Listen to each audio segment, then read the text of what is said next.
Study rider return চ্যানেলে সকলকে স্বাগত। আজ পঞ্চম শ্রেণীর রায়া মার্টিন প্রশ্নবিচিত্রা 2025 এই বইটি থেকে পেজ নাম্বার 10-এর বাংলা বিষয়ের প্রথম পর্যায়ক্রমিক মূল্যায়নের 5 নম্বর স্কুল অর্থাৎ ডায়মন্ড হারবার হাই স্কুল এবং রায়গঞ্জ গার্লস হাই স্কুলের প্রশ্নপত্রটি আলোচনা করে দেব। একের দাগে সঠিক উত্তর বেছে নিয়ে লেখো। জোয়ানরা খবর পেত রেডিওতে।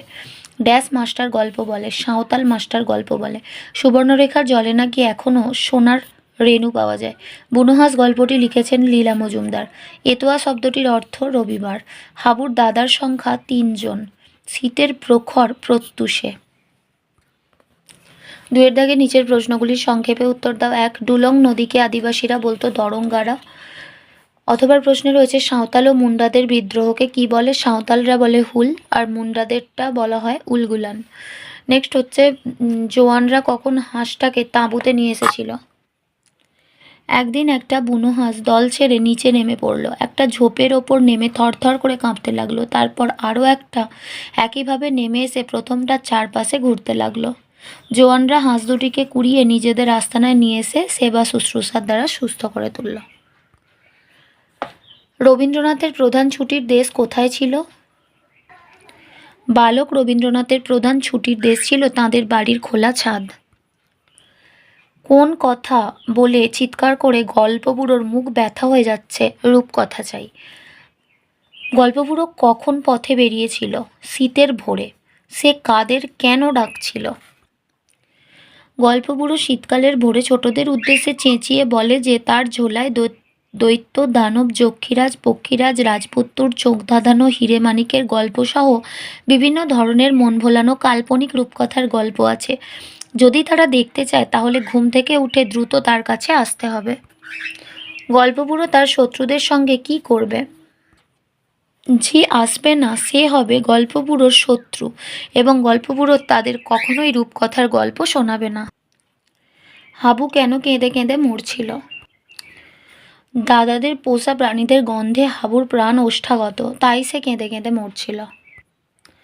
হাবুকে দারোগাবাবু কী পরামর্শ দিয়েছিলেন?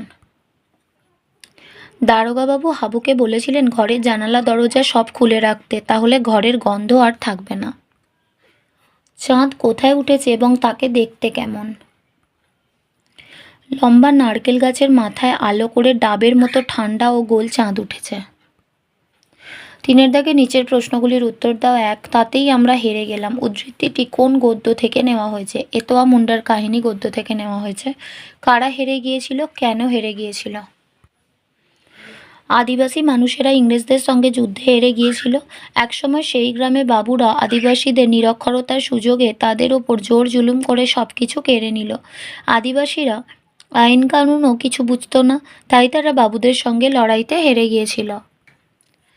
একদিন একটা বুনো হাঁস দল ছেড়ে নিচে নেমে পড়ল। বুনো হাঁসটি দল ছেড়ে নিচে নামলো কেন? তার সঙ্গে আর কে এলো? তারপর তারা কোথায় গেল? লীলা মজুমদারের লেখা বুনো হাঁস গদ্যাংশটিতে শীতের শুরুতে এক ঝাঁক বুনো হাঁস উত্তর থেকে দক্ষিণে গরমের দেশের দিকে উড়ে যাচ্ছিল। তাদের মধ্যে একটি হাঁসের ডানা জখম হওয়ায় উড়তে না পেরে শীতে থরথর করে কাঁপতে কাঁপতে নেমে পড়ল লাডাখে জোয়ানদের ঘাঁটির কাছে। তার দেখা দেখি আরেকটি হাঁসও নেমে এলো। জখম হওয়া হাঁসটির দুরবস্থা দেখে জোয়ানরা তাকে তুলে এনে তাদের মুরগি রাখার খালি জায়গাতে রেখেছিল। দ্বিতীয় হাঁসটিও তাঁবুতে ঢুকে প্রথমটির সঙ্গে থাকতে শুরু করলো। 4-এর দাগে সন্ধি বিচ্ছেদ করো। আশ্চর্য, আ যুক্ত চর্য, আশ্চর্য।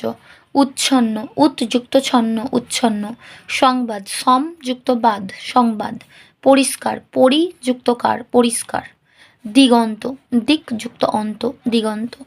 এরপরে নিচের প্রশ্নগুলির উত্তর দাও। 1. শব্দ কাকে বলে? উদাহরণ দাও।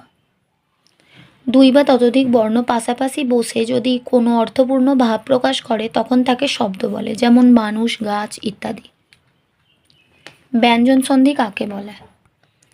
স্বরধ্বনির সঙ্গে ব্যঞ্জনধ্বনির বা স্বরধ্বনির সঙ্গে ব্যঞ্জনধ্বনির মিলে যাওয়াকে বলে ব্যঞ্জন সন্ধি। আজ এই পর্যন্ত। ভিডিওটি ভালো লাগলে লাইক দিয়ে কমেন্ট করো এবং চ্যানেলটি সাবস্ক্রাইব করে আমাদের পাশে থেকো। Thanks for watching.